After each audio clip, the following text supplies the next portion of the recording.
नमस्ते साथियों। आज की कहानी का नाम है भिखारी। इस कहानी के लेखक हैं अंतोन चेखव और वाचक हैं सावन। दयालु श्रीमान दया करे, एक निर्धन भूखे व्यक्ति पर ध्यान दे। पिछले 3 दिनों से मुझे खाने को कुछ नहीं मिला। मेरे पास मकान की किराए के लिए 5 कौपिक नहीं है। मैं ईश्वर की शपथ लेता हूँ, मैं 8 वर्ष तक गांव के एक विद्यालय में अध्यापक रहा और फिर मैंने षड्यंत्र के कारण नौकरी खो दी। मैं मिथ्या आरोप का शिकार बन गया। 1 वर्ष से मेरे पास करने के लिए कुछ नहीं है।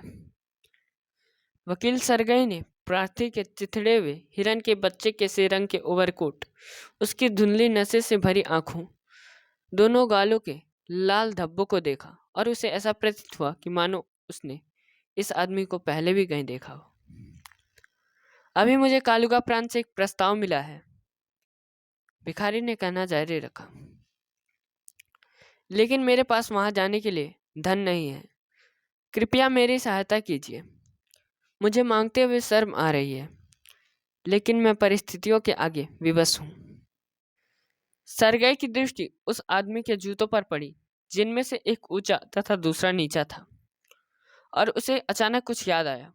यहाँ देखो, मुझे ऐसा प्रतीत होता है कि मैंने तुम्हें परसों सदोव्या स्ट्रीट में देखा था। उसने कहा, लेकिन तुमने तब मुझे बताया था कि तुम एक विद्यार्थी हो जिसे निष्कासित किया जा चुका है, और यह नहीं बताया था कि तुम स्कूल के अध्यापक हो। क्या तुम्हें याद है? नहीं, ऐसा नहीं हो सकता, भिखारी चौंक कर फुसफुसाया। मैं गांव के विद्यालय का अध्यापक हूँ, और यदि आप चाहें तो मैं आपको अपने कागज दिखा सकता हूँ। झूठ बोल लिया। तुमने स्वयं को विद्यार्थी कहा था, और यह भी बताया था कि तुम्हें किस लिए निष्कासित किया गया था। क्या तुम्हें याद नहीं है? सरगई का चेहरा गुस्से से तमतमा गया, और वह उस चिथड़े पहने प्राणी की ओर से अरुचि का भाव ले पलट गया। यह बेईमानी है प्रिय महोदय, वह क्रोध से चिल्लाया। यह धोखेबाजी है। मैं तुम्हें पकड़ने को पुलिस भेजूंगा। तुम पर धिक्कार है। श्रीमान जी, अपने हृदय पर हाथ रखते हुए उसने कहा, सच्चाई यह है कि मैं झूठ बोल रहा था। मैं ना तो विद्यार्थी हूं और ना ही स्कूल का अध्यापक। वह सब गढ़ी बातें थी। मैं शुरू में रूस के एक वृंदगान समूह में गाता था, और नशे की लत के कारण मुझे निकाल दिया गया। लेकिन मैं इसके सिवा और क्या कर सकता हूँ? बिना झूठ बोले मेरा काम नहीं चल सकता, और कोई भी कुछ नहीं देगा अगर मैं सच बोलूं। मैं क्या कर सकता हूँ? तुम क्या कर सकते हो? तुम पूछते हो कि तुम क्या कर सकते हो?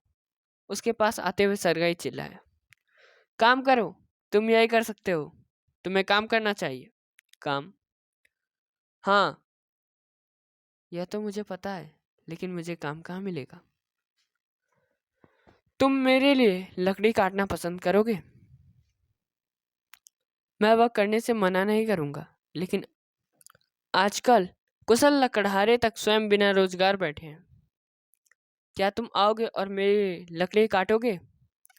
हाँ श्रीमान जी, मैं करूंगा। बहुत बढ़िया, हमें शीघ्र पता चल जाएगा। सरगई अपने हाथ मलते हुए तेजी से चला। उसने अपने रसोइये को रसोई घर से बाहर बुलाया। अरे ओल्गा, उसने कहा, इन सज्जन को लकड़ियों के शेड में ले जाओ और इतनी लकड़ी काटने दो।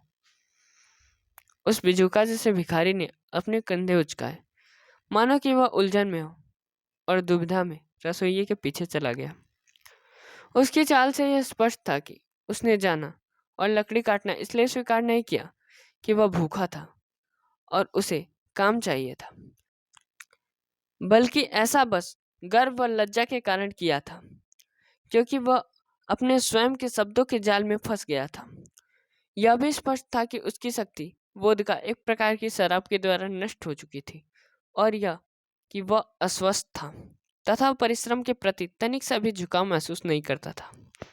सरगई तेजी से भोजन कक्ष में गया। इसकी खिड़कियों से लकड़ियों के शेड और उन सबको जो कुछ अहाते में चल रहा था कोई भी देख सकता था। खिड़की पर खड़े होकर सरगई ने रसोइये और भिखारी को पिछले द्वार से बाहर अहाते में आते तथा गंदी बर्फ को पार कर शेड में जाते देखा। ओल्गा ने अपने साथी को बड़े गुस्से से घूरा, उसे अपनी कोनी से एक और ढकेला, शेड खोला और झटके से दरवाजा पटका।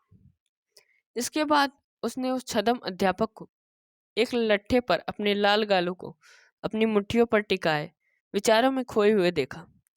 महिला ने उसके पैरों के पास एक कुल्हाड़ी फेंकी, गुस्से से थूका और उसके होठों के भाव से लगता था उसने उसे डांटना शुरू कर दिया। भिखारी ने अनमने ढंग से लकड़ी का एक छोटा लट्ठा अपनी तरफ खींचा, अपने पैरों के बीच जमाया और कुल्हाड़ी से बड़ी हल्की सी चोट मारी। लट्ठा खड़खड़ाया और नीचे गिर गया।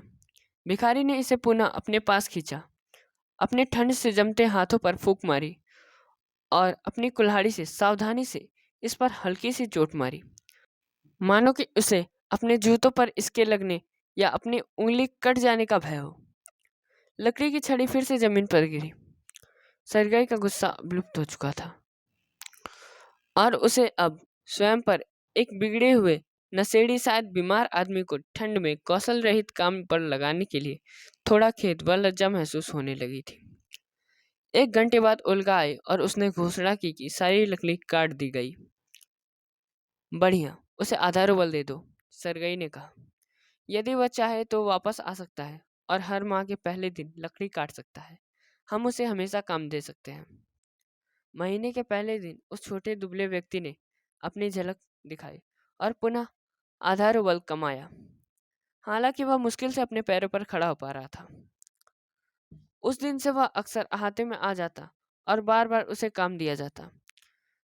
कभी वह बर्फ हटाता, कभी लकड़ी के सेट ठीक करता, कभी कालीनों और गद्दों को पीट पीट कर उसमें से धूल झाड़ता। हर बार वह 20 से 40 कोपेक कमाता और एक बार तो उसे पुरानी पैंट भी दी गई थी। जब सरगई ने दूसरा मकान बदला तो उसे फर्नीचरों को पैक करने व खींचने में सहायता के लिए मजदूरी पर रखा। इस बार वह छोटा दुबला व्यक्ति बिना शराब पिए उदास व शांत था। उसने मुश्किल से फर्नीचर को छुआ और गाड़ी के पीछे सिर झुकाए चलता रहा, जरा भी व्यस्त दिखने का दिखावा किए बिना।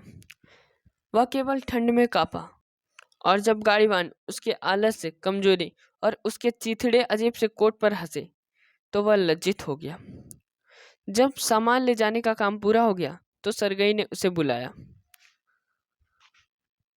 बढ़िया, मुझे इस बात की खुशी है कि मेरी बातों का प्रभाव पड़ा है, उसने उसे 1 रूबल देते हुए कहा।